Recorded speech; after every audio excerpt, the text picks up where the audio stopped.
Assalamualaikum warahmatullahi wabarakatuh. Halo pemirsa, apa kabar? Senang sekali saya Rita Mayanti kembali menyapa Anda dalam forum dialog bersama DPRD Provinsi Banten. Boleh tepuk tangan kembali.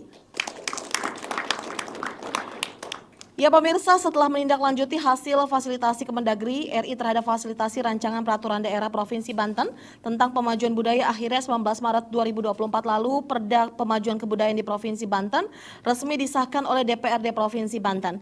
Dan dengan ditetapkannya Perda tentang pemajuan kebudayaan ini diharapkan dapat menjadi pijakan dan juga payung hukum agar kebudayaan daerah Provinsi Banten dapat terjaga, dilestarikan dan juga untuk dikembangkan. Selain itu dengan disetujui dan ditetapkannya Perda tentang pemajuan kebudayaan juga tentunya dapat menjadi titik tolak sebagai berkembangnya kebudayaan di Provinsi Banten, serta berdaya guna bagi para pelaku dalam rangka meningkatkan kesejahteraan masyarakat secara keseluruhan. Lantas seperti apa tindak lanjut pemerintah dari implementasi peraturan daerah pemajuan kebudayaan yang telah disahkan? Untuk membahas hal tersebut kami sudah mengundang beberapa narasumber pemirsa. Yang pertama ada Ibu Sri Hartati SH selaku anggota Komisi 5 DPRD Provinsi Banten. Assalamualaikum. Waalaikumsalam. Apa kabar Ibu? Kabar baik, Mbak Rita. Alhamdulillah. Sedang sibuk apa nih Bu? Sedang sibuk kegiatan komisi dan juga kegiatan yang lain tentunya. Baik. Pasca kita berjuang di pemilu. Betul, mudah-mudahan tetap sehat juga ya dalam menjalankan aktivitasnya ya Bu ya. Siap. Baik, dan kami juga sudah mengundang dari Dinas Pendidikan dan Kebudayaan atau Didikbud Provinsi Banten ada Bapak Dr. Andes Dendi Hamadani, MSI selaku Kabid Kebudayaan dari Didikbud Provinsi Banten. Assalamualaikum Pak Dendi. Waalaikumsalam, Sampurasun. Selamat sore buat audiens Pemirsa, ya. dan audiens yang ada di Pemirsa studio. ya, Betul. pemirsa dari mahasiswa ya. Sehat ya Pak Dendi? Alhamdulillah sehat. Baik, nanti kita akan bahas lebih lanjut ya terkait dengan Perda Pemajuan Kebudayaan yang sudah disahkan, seperti apa nantinya tindak lanjut yang akan dilakukan ya Pak ya. Siap. Dan kami juga sudah mengundang dari tokoh masyarakat ada Bapak Agus Winarno. Assalamualaikum Pak Agus. Waalaikumsalam warahmatullahi wabarakatuh. Apa kabar Pak? Baik, Waduh luar biasa, mudah-mudahan dalam kondisi sehat juga ya. alhamdulillah. Ini saya tertarik dengan ininya nih, tasnya nih. Iya, ini harus dilestarikan. Betul, ini salah satu potensi budaya yang ada di Provinsi Banten ya, Betul. kekayaan budaya yang ada di Provinsi Banten. Betul. Dan kami juga sudah bersama dengan teman-teman ini dari mahasiswa-mahasiswi yang ada di seluruh kota Serang. Assalamualaikum warahmatullahi wabarakatuh semuanya. Baik, kami juga nanti berikan kesempatan untuk teman-teman seperti biasa bertanya kepada narasumber di segmen ketiga.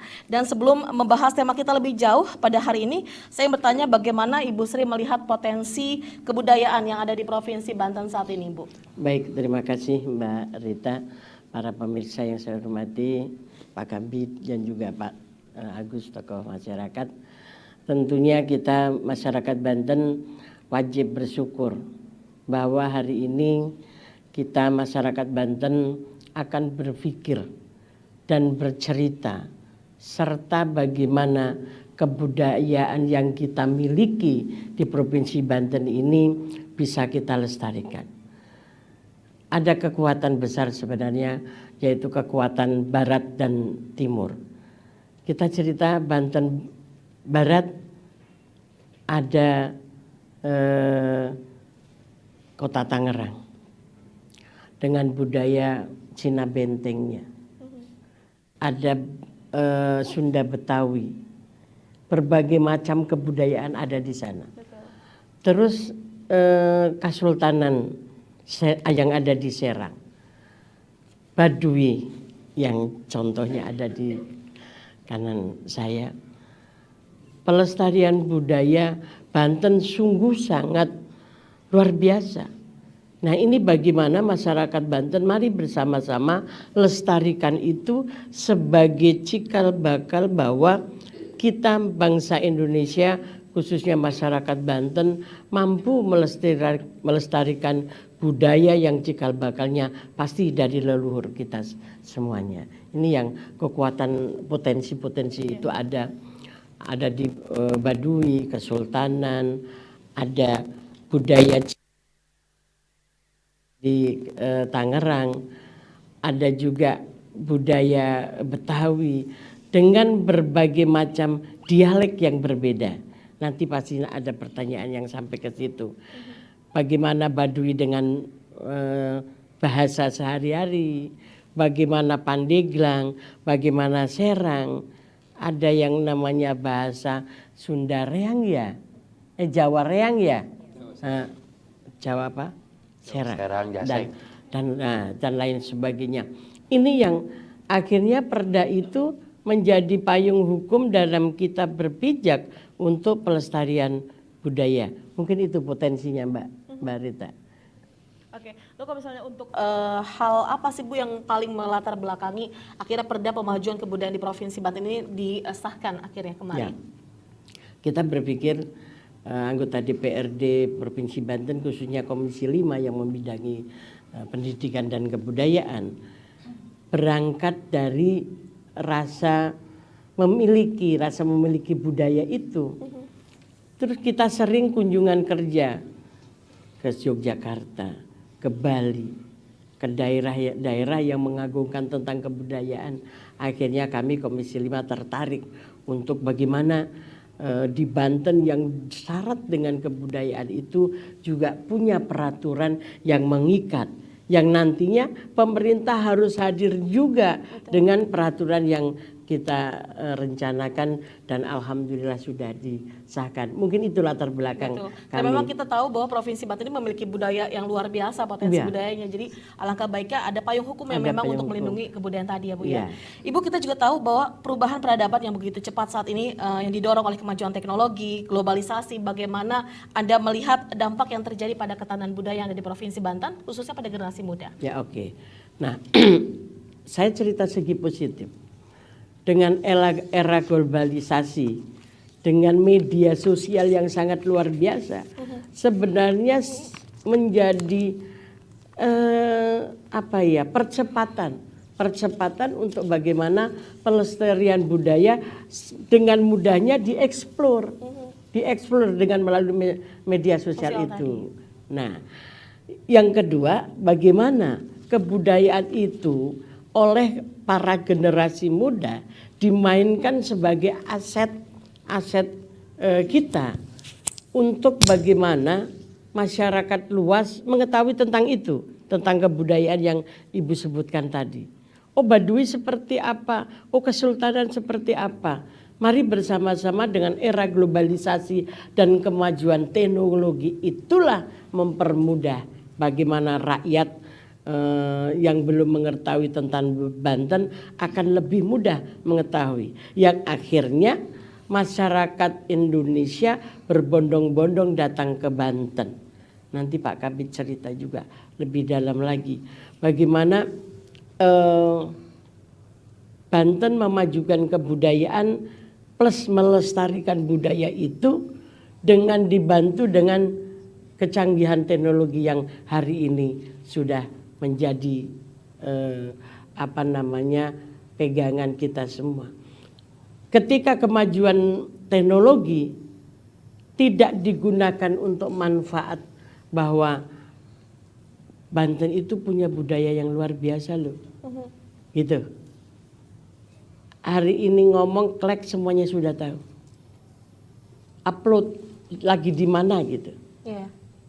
Mungkin dengan sedang berlatih tari, apalah namanya, banyak sekali ada tari beduk. Wali Jamaliha ya. Iya. Terus ada yang namanya debus. Anak-anak laki-laki mulai belajar itu. Debusnya hari ini masih sesepuh. Anak mudanya belum tertarik Belum tentang tergerak itu. ya, Bu ya. Padahal itu bagian dari budaya. Betul. Mari kita berpikir itu. Terus penari-penari rancak kendang, rancak beduknya. Itu kan butuh generasi juga gitu. Betul sekali. Butuh generasi. Ini ketika masyarakat Banten secara sporadis melakukan gerakan budaya selesai. Tapi ketika belum apapun hebatnya teknologi tidak akan pernah menggeliat tentang kebudayaan itu. Oke. Baik, saya beralih dulu mungkin Baik. Bu Sri ke Pak Dendi, Pak Kabit. Ini kita masih menyambung dengan pertanyaan yang sama dengan Bu Sri tadi. Perkembangan teknologi dan globalisasi kita tahu ini cukup masif sekali ya. Dan seperti apa sih perkembangan kebudayaan di Provinsi Banten khususnya di generasi muda? Apakah masih cukup diminati nih Pak? Terima kasih Mbak Sri ya. Mbak Rita? Mbak Ari, yang saya hormati tentunya dari ke Komisi 2 yang saya banggakan, Komisi 5 mohon maaf, yang saya banggakan Pak Agus, rekan saya walaupun tadi baru kita kenal tadi ya, di Betul. belakang layar. Serta tentunya para hadirin ya, dari rekan mahasiswa yang ada di Kota Serang. Sebetulnya berbicara masalah kebudayaan itu kata kunci di kita itu adalah Undang-Undang Nomor 5 tahun 2017. Itu tentang objek pemajuan kebudayaan. Di mana di situ kan terdapat ada 10 objek pemajuan kebudayaan itu, tradisi lisan, kemudian juga manuskrip, adat istiadat, ritus, pengetahuan tradisional, teknologi tradisional, seni, bahasa, permainan rakyat, olahraga tradisional. Dan ini adalah kewajiban dari semua sebetulnya. Melalui dinasnya adalah Dinas Pendidikan dan Kebudayaan. Iya. Kebetulan saat sekarang ini saya selaku Kepala Bidang Kebudayaan. Artinya pendidikan dan kebudayaan. Saya selaku Kepala Bidang Kebudayaannya. Dari amanat tersebut semuanya itu contoh misalnya begini. Seni itu ada. Seni baik seni musik, seni tari, seni lukis dan sebagainya. Ya kan? Seperti itu. Kemudian juga teknologi tradisional sudah ada semuanya. Kemudian juga olahraga tradisional ada, ketepel, main gatrik, gitu kan. Itu sebetulnya itu harus dilestarikan. Nah, yang dekat-dekat sekarang ini nanti kita bicara tentang globalisasinya ya. Betul. Kita akan bicara nanti karena memang kita juga terjeda iklan ternyata Pak Dendi. Oke, itu. Ya, kita akan lanjutkan kembali setelah jeda komersial berikut ini Pak Dendi. Oke, Dan siap. pemirsa jangan beranjak kemana-mana, kami masih akan segera kembali sesaat lagi.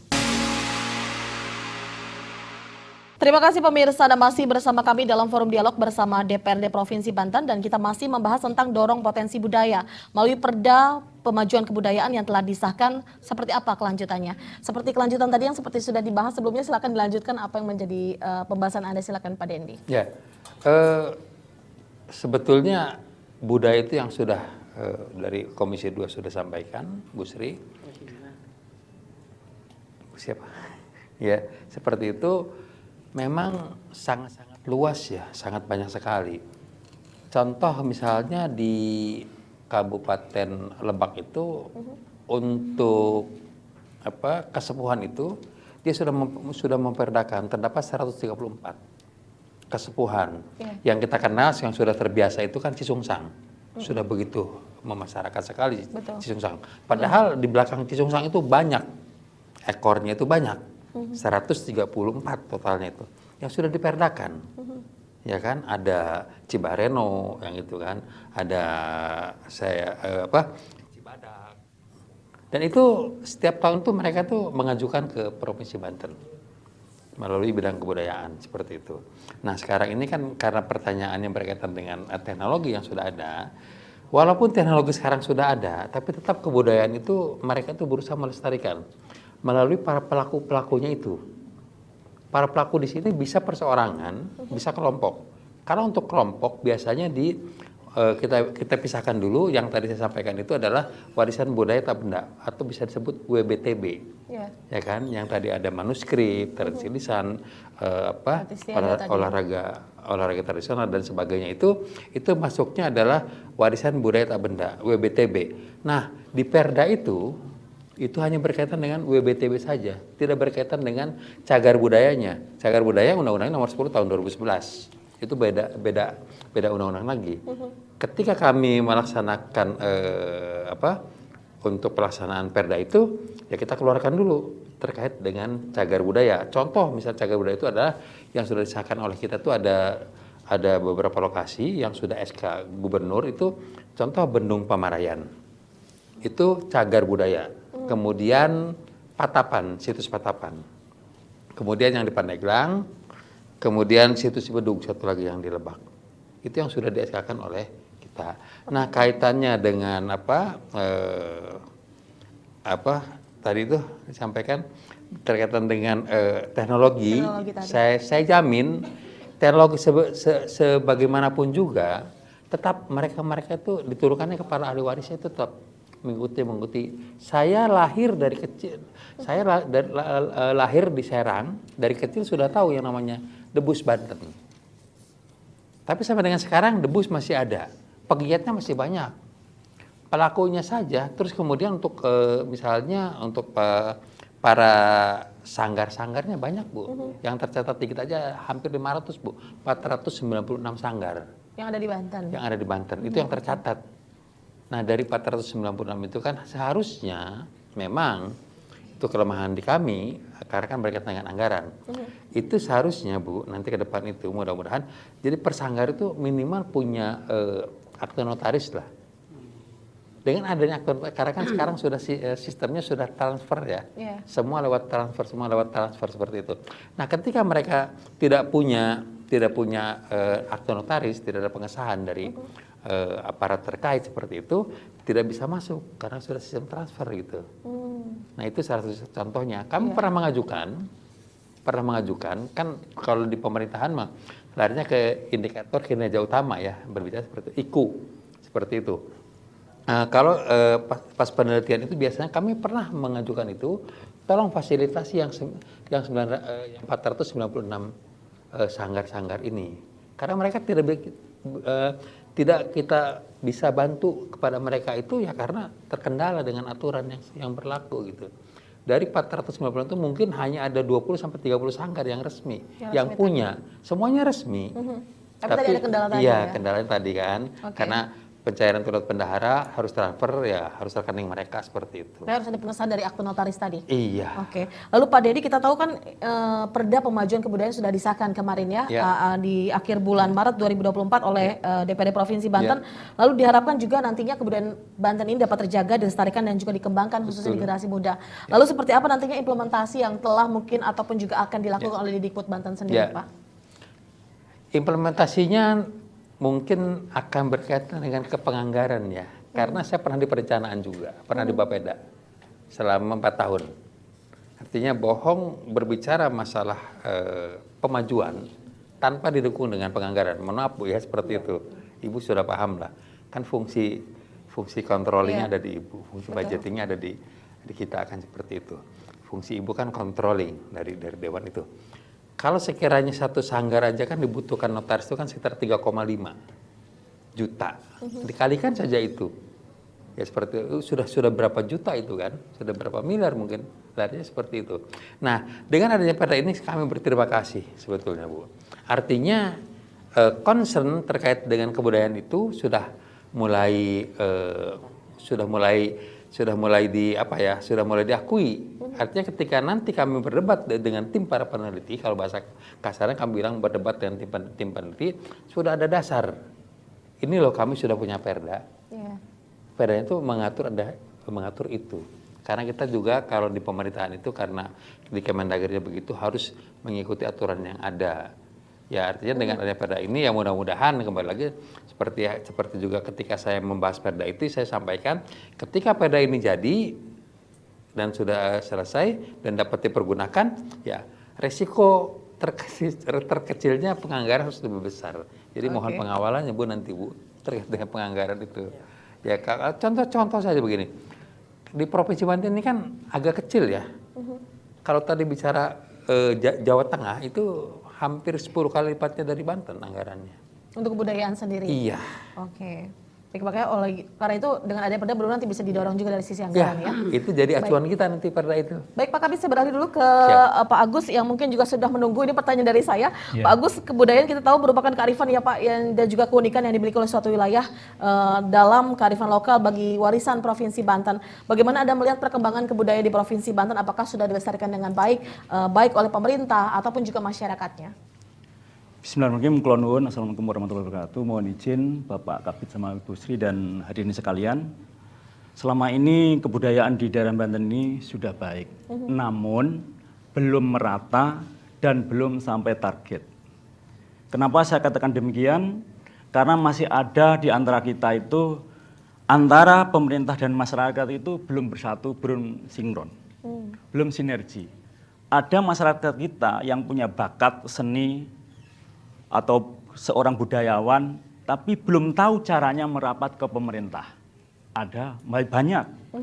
Dan ada dari pemerintah sendiri yang belum sampai ngerangkul sampai ke masyarakat tingkat bawah. Maka dari itu kami berharap juga dari pemerintah jangan hanya sebagai fasilitator atau cuma memfasilitasi, tapi juga sebagai eksekutor atau pendamping. Pendamping sampai gebrakan budayawan atau apa yang kita angkat itu sampai tuntas. Gitu. Sampai yang dikatakan Ibu Sri tadi, sampai menggebrak dunia. Itu harapan kami, jangan sampai nanti seakan-akan ada bahasa itu anak ayam kehilangan induk.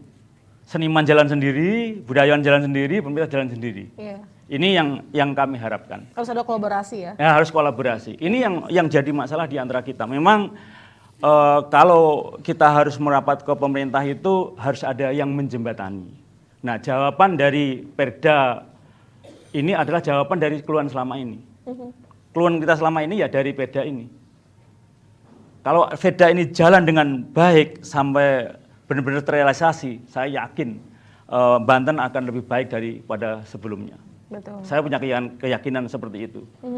Karena kami sendiri sebenarnya sebelum dibantu pemerintah pun, apalagi pelaku seni, ini sudah jalan. Bahkan di Banten ini saya melihat dari dalam, Banten, ban itu kan roda, ten itu inten itu belian. Jadi roda yang berputar di Banten ini, siapapun yang tinggal di Banten, pasti mendapatkan rezeki. Toh walaupun kita orang Banten, di sini Banten, tapi banyak budayawan, seniman yang tinggal di Banten. Mereka hari Sabtu dan Minggu itu bisa hidup dari sini. Hari Sabtu dan Minggu, para seniman budayawan itu berjalan kalau ada tanggapan, kalau ada yang ngejob. Di sela-sela hari Senin sampai Jumat itu, mereka nganggur. Ada yang seperti itu. Lah kalau misalnya seniman itu di antara 5-100 atau mungkin 10-100. Seniman atau budayawan itu hanya di antara 100 hanya 5 atau 10. Di masyarakat Banten ini ada 12 jutaan. 12 juta 43. 12 juta 43. Nah, ini kalau diambil dari 5%-nya sekitar 2.400.000 seniman budayawan. Nah, yang saya katakan udah bisa nyampe target itu kalau bisa dia berseni atau lihat budayawannya dia sudah mungkin dapat gaji dari situ. Nah, ini mokal atau bahasanya mimpi. Karena masa seniman digaji. Nah, seniman itu dapat gajinya ya dari waktu ngejob, waktu dia berkarya. Ini yang kita harapkan. Yang ke depan itu bagaimana caranya pemerintah turut berperan serta sebagai pendamping. Mendampingi sampai dari awal sampai terakhir. Selama ini ya saya berkecimpung sendiri itu memang fasilitas sudah dikasih. Cuman kadang-kadang cuman hanya lewat seremoni, tidak sampai tuntas. Tidak semuanya. Karena ya katakan pemerintah sudah baik itu kalau nggak baik kita nggak bisa main. Seperti contoh waktu pandemi kemarin, nggak boleh main, akhirnya banyak yang gulung tikar. Waktu pandemi semua nggak main, gulung tikar, banyak pulang kampung. Seniman juga gulung tikar ternyata. Seniman banyak yang gulung tikar.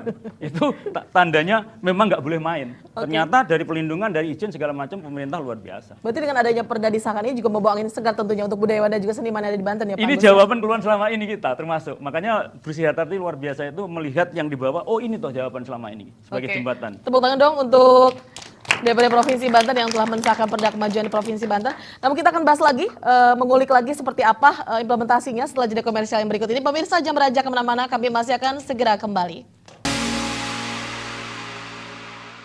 Ya pemirsa, terima kasih Anda masih bersama kami dalam forum dialog bersama DPRD Provinsi Banten dan bersama para narasumber kami masih membahas tentang dorong potensi budaya melalui Perda Pemajuan Kebudayaan yang telah disahkan seperti apa kelanjutannya.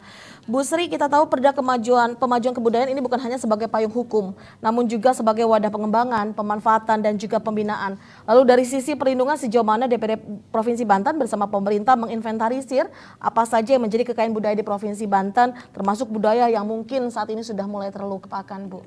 Baik, terima kasih. Tadi kita bersepakat untuk bagaimana budaya kita bisa dipertahankan, budaya kita lestarikan. Kekayaan itu ada budaya lisan, Di saat itu dialek. Iya. Kan dialek ya. Ada dialek. Terus ada seni budaya. Ada budaya tadi debus. Ada di Tangerang sana pecinan namanya. Ada cokek. Budaya-budaya tradisional yang luar biasa itu saya sepakat dengan Pak Agus. Bahwa pemerintah harus hadir bersama-sama untuk budaya itu terjaga dengan baik. Ini kalau cerita tadi Pak Kabit cerita bahwa Kasepuan ada sekian berapa ratus tadi? Tuh, 120. Diperdakan lagi. Bayangkan ketika itu tidak terjaga. Pemerintah tidak hadir untuk kepentingan itu. Pasti.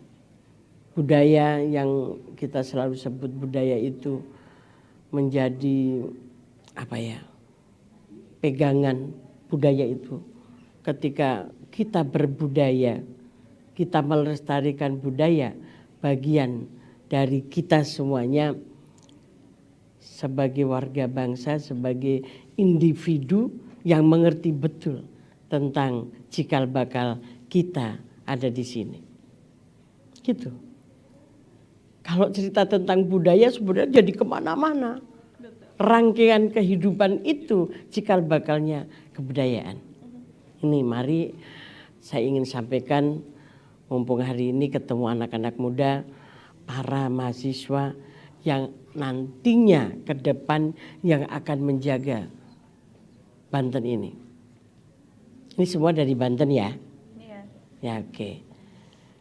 Jadi mari resapi. Dan nanti setelah sampai rumah analisa, evaluasi apa yang kita sampaikan, kita diskusikan hari ini. Mudah-mudahan besok pagi atau nanti malam sudah ada yang mengunjungi tentang kebudayaan yang ada di Banten. Di antara sekian banyak ini pasti ada yang belum pernah pergi ke Kesultanan Banten. Mudah-mudahan sudah semua sih. Mudah-mudahan. Kalau belum pergi, pergi. Dari situ ada roh yang akan muncul. Bagaimana generasi muda mampu melestarikan budaya itu. Banyak sekali. Baduy seperti apa? Saya tinggal di Tangerang loh. Tapi harus mengetahui. Oh iya Baduy itu seperti apa?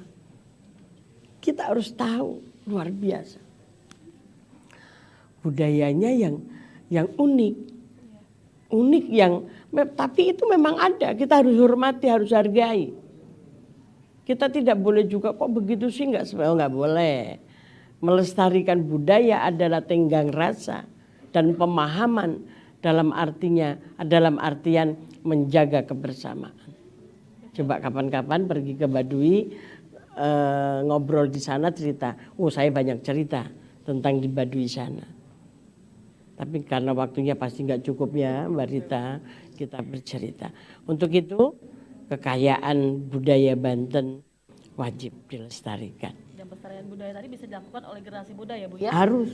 Melalui tadi dengan sistem gadget, dengan menjadi vlogger ya mungkin ataupun juga menjadi YouTuber gitu kan, memperkenalkan budaya-budaya yang ada di Provinsi Banten kan memang tadi potensinya sangat luar biasa ya.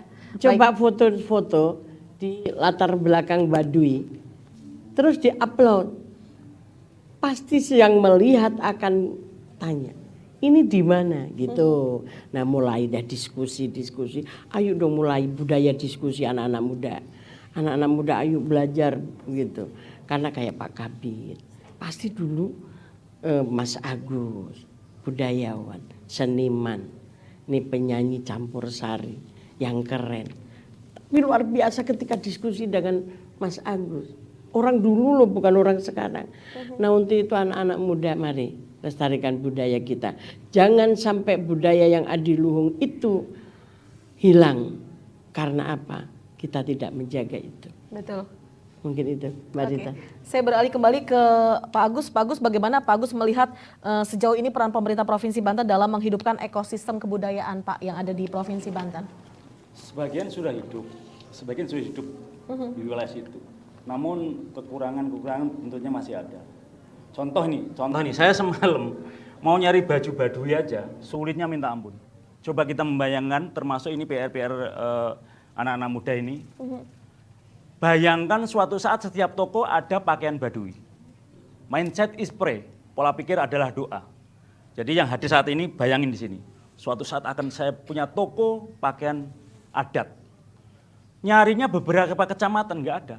Sekarang coba langsung di lapangan, nyari pakaian budaya, sulit sekali. Betul. Satu kecamatan belum tentu ada. Nah inilah yang saya pingin ini. Jangan-jangan cuma satu kabupaten. Sekarang pengennya kita setiap desa itu ada toko budaya. Setiap desa ada toko budaya, setiap kecamatan, kabupaten. Jadi gampang. Masa kita kalah dengan pakaian dari luar negeri?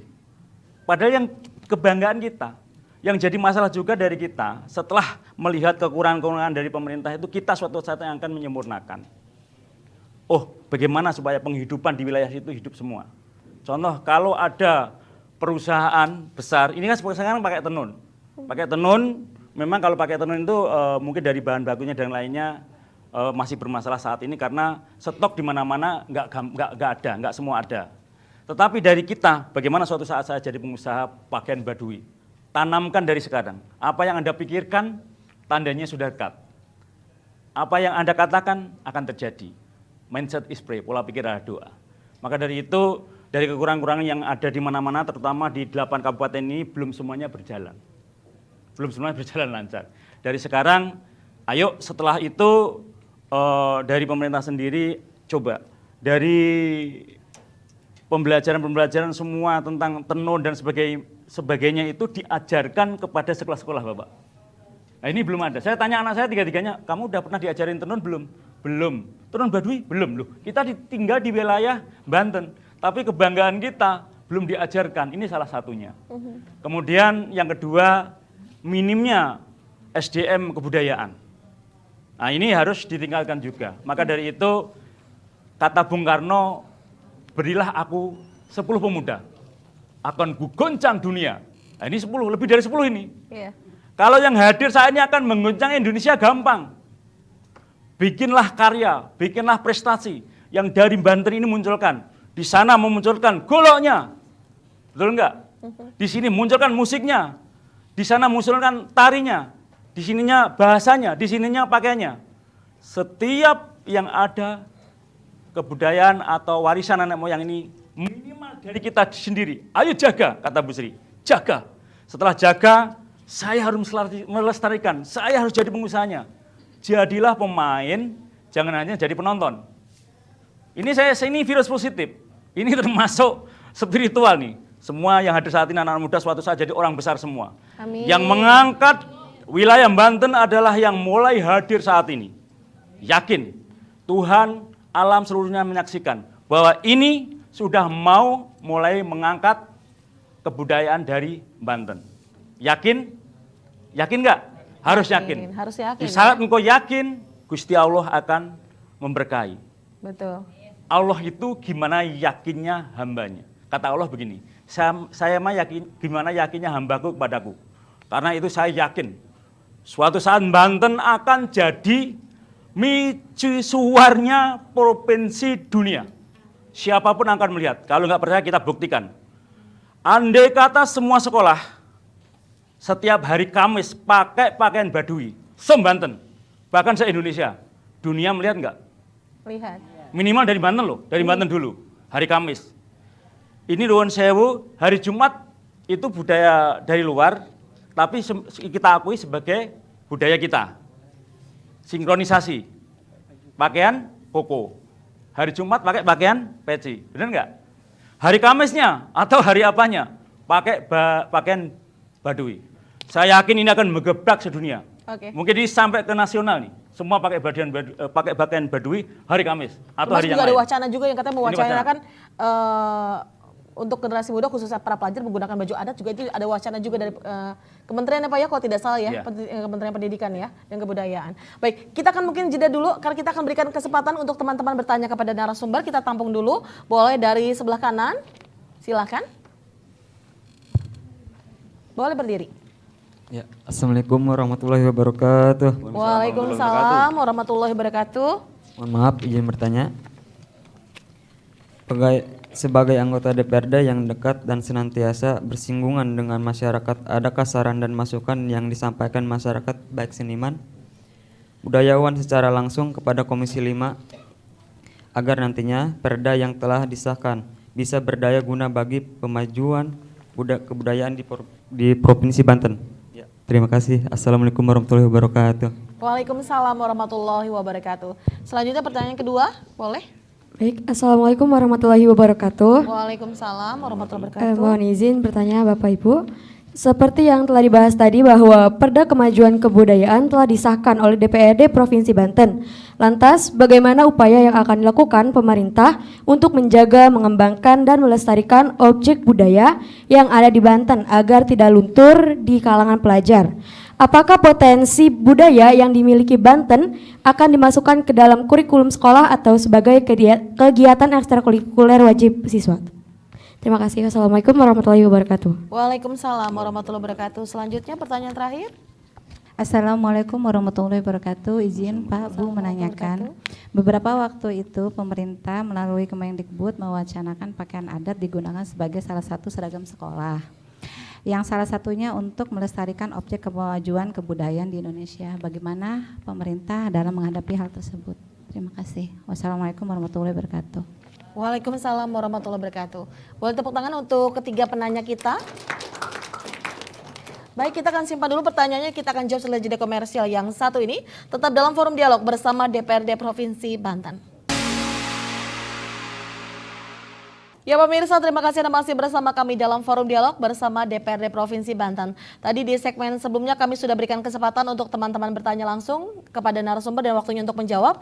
Bu Sri, ini sebagai anggota DPRD yang dekat dengan dan juga senantiasa bersinggungan dengan masyarakat, adakah saran dan masukan yang disampaikan masyarakat baik seniman, budayawan secara langsung kepada Anda agar nantinya perda yang disahkan ini bisa berdaya guna bagi pemajuan kebudayaan Bu di Banten? Baik, terima kasih. Tadi dari penanya yang pertama bahwa Komisi 5 punya usul inisiatif perda tentang pemajuan kebudayaan.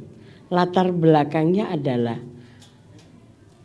rasa ingin mengorangkan para seniman, para budayawan, dan juga ingin melestarikan budaya-budaya yang ada di Banten ini. Sebenarnya itu niatan kami. Yang akhirnya kami kunjungan kerja ke wilayah-wilayah yang memang sudah mampu merawat budaya-budaya itu. Contohnya kami ke Bali, kami ke Yogyakarta, yang memang sampai hari ini budaya menjadi aset dalam pemerintah setempat. Ini kami tertarik. Akhirnya kami menggali tentang perda kebudayaan itu. Karena mereka sudah punya Pak Kabid. Mereka punya, yang akhirnya Komisi 5 menemukan titik terang tentang bagaimana merawat kebudayaan yang akhirnya antara masyarakat, antara pemerintah bersatu bersama-sama, ada payung hukum yang namanya peraturan daerah.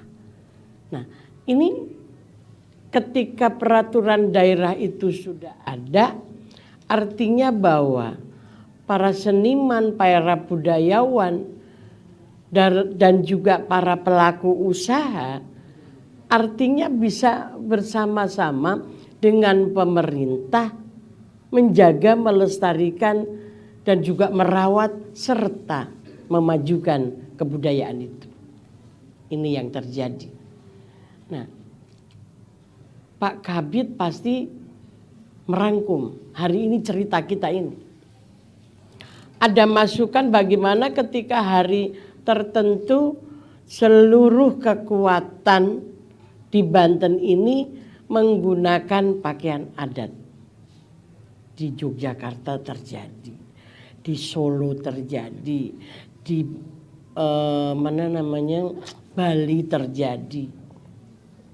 Saya sepakat. Budaya hari Jumat untuk pakai baju koko itu padahal baju dari luar koko itu.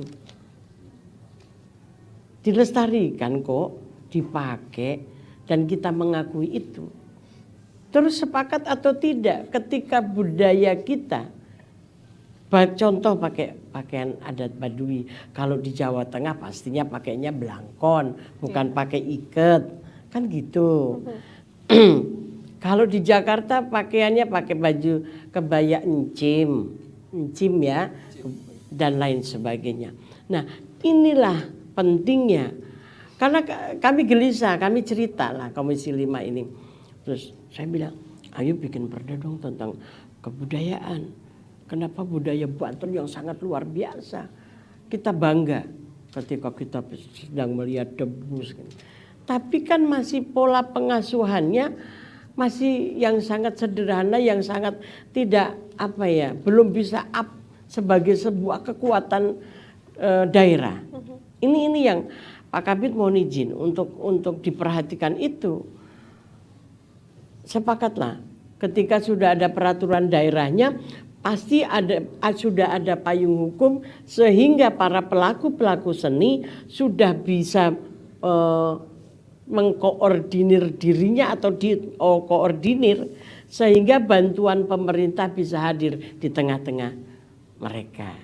Nah, ini sinkronisasi itulah yang perlu kita lakukan setelah adanya payung hukum yang namanya peraturan daerah. Oke, Ini, baik. ini, Boleh Mbak- tepuk tangan Mbak dong Rita. untuk jawaban dari narasumber kita yang pertama. Baik, selanjutnya saya izin untuk membacakan pertanyaan kedua ini boleh dijawab oleh Pak Kabid. Perda Pemajuan Kebudayaan telah disahkan oleh DPRD Provinsi Banten. Bagaimana upaya akan dilakukan pemerintah untuk menjaga, mengembangkan, melestarikan objek budaya yang ada di Banten agar tidak luntur di kalangan pelajar? Apakah potensi budaya yang dimiliki Banten ini dimasukkan ke dalam kurikulum sekolah nantinya maksudnya Pak, atau juga sebagai kegiatan ekstrakurikuler wajib bagi siswa? Ada sedikit tambahan dulu nih. Boleh. Berbicara masalah pakaian adat terjadi kita. Jadi kalau saya sih, saya ingin membagi dulu wilayah kebudayaan kita itu berbeda-beda. Iya.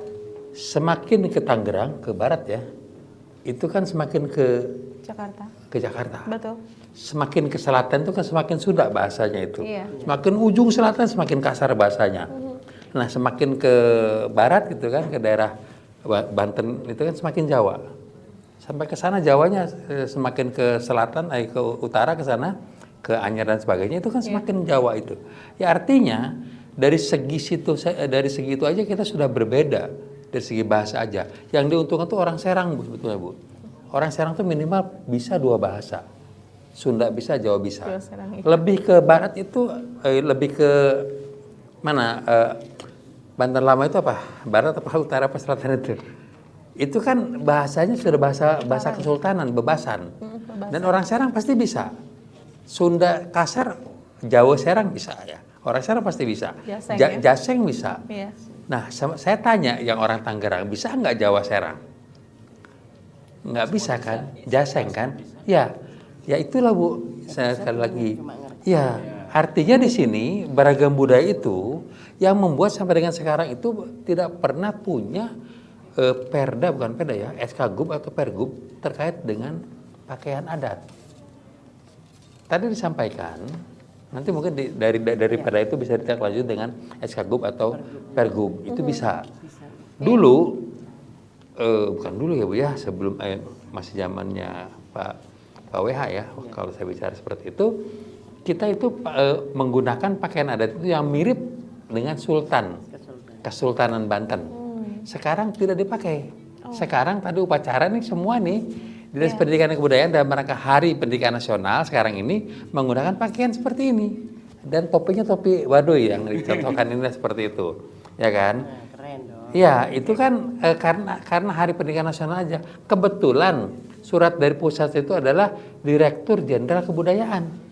Maka diperintahkannya bagi karyawan Dinas Pendidikan Provinsi Banten menggunakan pakaian adat. Adatnya adat Baduy yang dipakai. Kalau waktu itu, kalau sebelum tahun 2022 itu kan masih menggunakan pakaian adat yang digunakan di Banten Lama. Itu menggunakan pakaian adat yang digunakan oleh sultan. Ya, seperti agak beda Bu itu Bu, topinya beda, ininya beda, sarungnya beda gitu loh. Nah, jadi oleh karenanya saya tetap membagi wilayah itu. Nah, kaitan ini saya harus menjawab dari tadi yang menanyakan, kita sudah punya pergub terkait dengan muatan lokal. Belum sampai ke kurikulum. Kalau sampai ke kurikulum itu artinya harus menjadi pembagi, misalnya punya pelajaran 7 matematika, apalagi sih saya lupa ya, IPS seperti itulah. Nah, kalau menjadi kurikulum itu jadi pembagi. Nah, sekarang itu yang sudah di Pergub itu ada seni tari, pencaksilat, sama satu laginya seni tari, pencaksilat, sama seni suara. Nah, itu kalau masuk di kurikulum sekarang baru masuk. Bukan di kurikulum, itu memang lokal tadi ya. Hanya dimulok saja, kalimatnya hanya dimulok saja. Itu tidak menjadi pembagi. Artinya misalnya 7 mata pelajaran ya dibaginya dengan, walaupun ada mata pelajaran satu laginya adalah misalnya seni tari, itu tidak menjadi pembagi. Nah, kalau menjadikan kurikulum itu menjadi pembagi. Nah, itu yang masih sampai dengan sekarang itu masih di kebetulan bukan bidang saya sih, itu kan kurikulum bagiannya SMA gitu loh.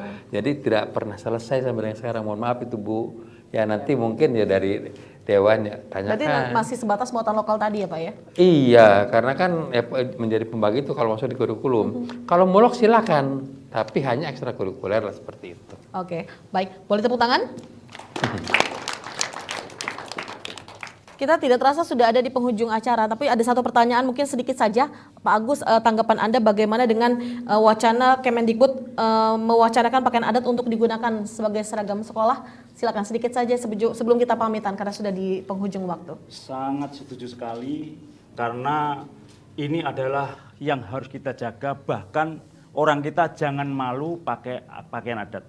Ini sudah dicontohi dari Bapak Jokowi. Bapak Presiden kita sudah mencontohi. Seharusnya yang di bawahnya sampai masyarakat kita jangan malu pakai pakaian adat. Karena Bapak Jokowi itu mainnya main hati. Dan setelah seseorang main hatinya, selaras dengan pikirannya, dia akan menjadi contoh. Seperti halnya di saat orang sudah tidak ada yang peduli budaya, Gusti Allah menciptakan seseorang yang pikirannya bersih, hatinya bersih, ia akan membangkitkan lagi budaya tersebut. Maka dari itu, ayo pakai pakaian adat, jangan malu dimanapun tempat berada, ungkapkan, jadilah aslinya orang Indonesia, kembali ke jati dirinya orang Indonesia. Kemudian temukan jati dirimu. Siapa yang kenal hatinya, ia kenal dirinya, ia akan kenal Tuhannya. Setelah itu semua rahmat seluruh dari langit dan bumi akan memberkahi kita semua. Yakinlah itu. Banten akan jadi mercusuarnya dunia. Amin amin. Amin ya rabbal alamin. Baik, luar biasa sekali perbincangan kita di hari ini. Terima kasih banyak atas waktunya Pak Agus, terima kasih Pak Kabid, dan terima kasih juga untuk Bunda Sri. Sehat selalu untuk semuanya. Dan pemirsa, terima kasih, tidak terasa 1 jam ini kebersamaan kita berbincang terkait dengan potensi budaya, terkait dengan Perda Pemajuan Kebudayaan yang sudah disahkan. Dan kita akan kembali dalam episode-episode lainnya. Akhir kata, saya Rita Mayanti dan juga seluruh kru yang bertugas undur pamit dari hadapan Anda. Wabillahi taufiq wa hidayah. Wassalamualaikum warahmatullahi wabarakatuh.